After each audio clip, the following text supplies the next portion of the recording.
Photography Explained podcast, episode 174, photography tips and techniques.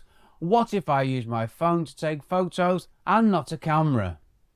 Snappy intro, eh? Hi, Rick here, creator and indeed all things at the Splendid Photography Explained podcast.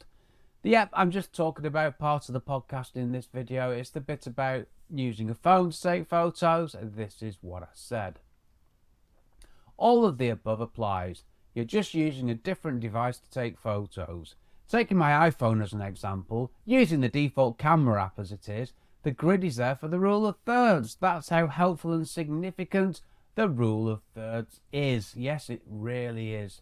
It is there every time I take a photo with my iPhone, and that's using the default camera app. So rule of thirds built into an iPhone, that must tell you something about it. In fact, I'm looking at it right now. But the difference with a phone, you don't have a viewfinder to peer through. You've just got the screen.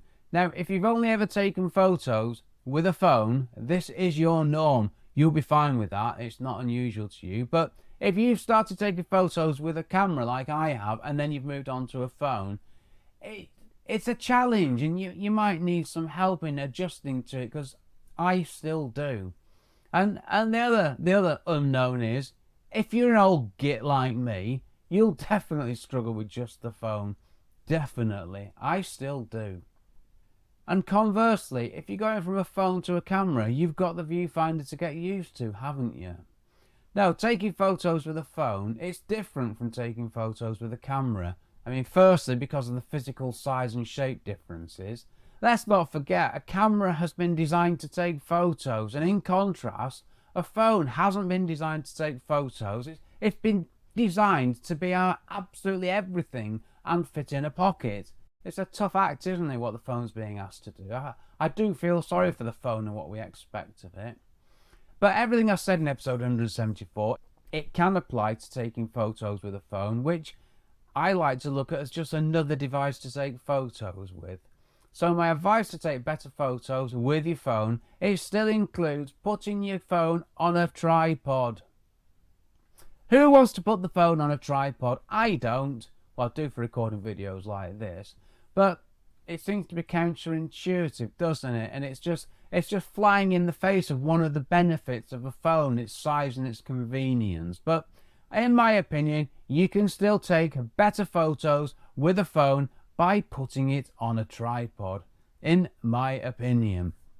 It'll still help you take better photos, as counterintuitive as it is. All you need to do, think of your phone as an alternative device to a camera to take photos with, and if you think about it like that, why wouldn't you try putting your phone on a tripod? Because once you start taking photos with a tripod, something happens. You slow down, you think about things more, and that's got to be a good thing when it comes to composition, hasn't it? Right, I think I'm done there. I think I've said enough. So I will say thank you for watching. Check out the podcast at all good podcast providers, and also the podcast website, photographyexplainedpodcast.com. And while you're at the website, you fill in a form and you can get a weekly email from me. How splendid, what is not to love? Right, I'm going to stop there. Thank you for watching. Take care, stay safe.